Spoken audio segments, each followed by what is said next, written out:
everyone, we're going to find the sum that's given in summation notation. We're going to do these 4 problems, I think in this order here. And I forgot to write this one down, so this one's going to be 2j minus 3 divided by 3. So we'll go ahead and get started. The first thing we want to do, this one doesn't have an x. So basically it's a constant term. And if I look at how many terms, if you want to look how many terms you're going to have, you take the top number minus that number, which equals 2, and then you always add 1. So that means we have 3 terms.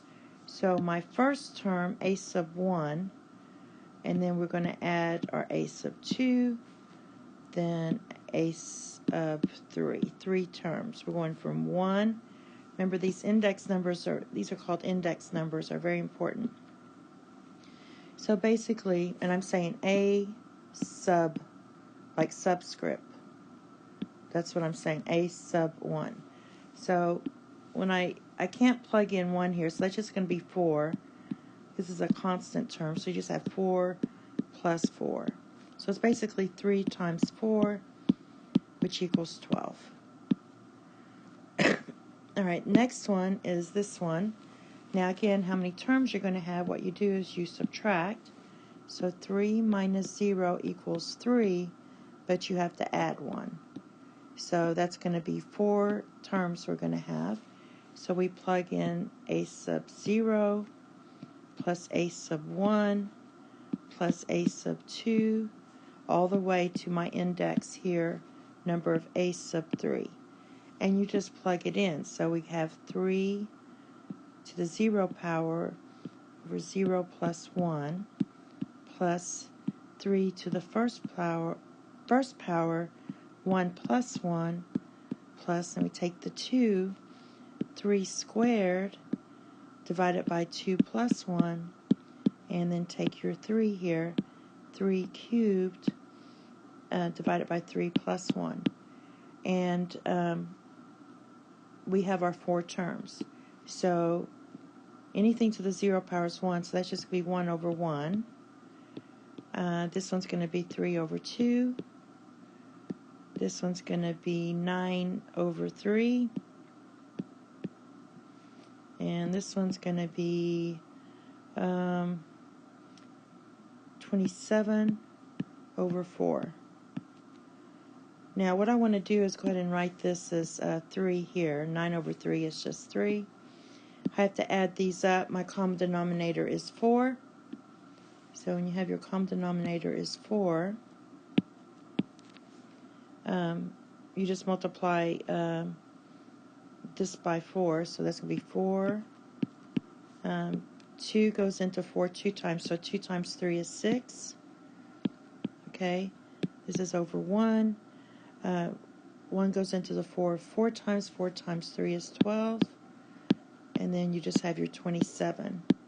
And when you add all that up, you're going to get 49 divided by 4.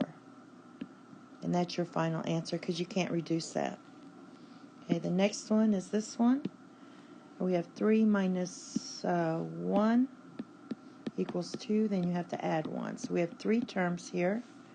So a sub 1 is going to be 1 squared minus 2 plus, let's do a sub 2 plus a sub 3. There's your 3 terms. So there's that one.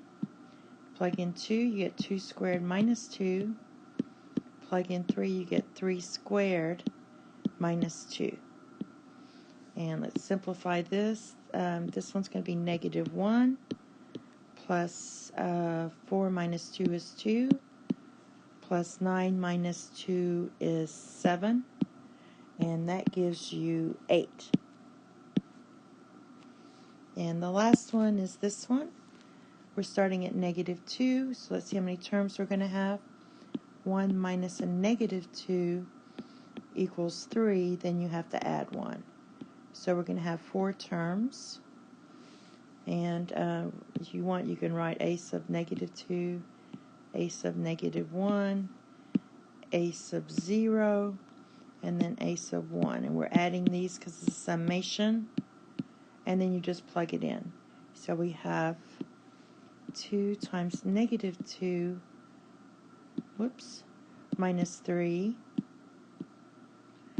plus 2 times negative 1 minus 3, plus, and I'm moving this over, 2 times 0 minus 3, and then plug in your 1, plus 2 times 1 minus 3. All right? So this one's going to be negative 7. This one's going to be negative 5. This one's going to be negative 3. And this one's going to be negative 1. And when you add all that up, you're going to, we didn't divide by 3. So all this is over what? 3. Sorry about that. It doesn't really matter. They were all over 3, so that makes it nice. So in the numerator, we get negative 16 and divide it by 3.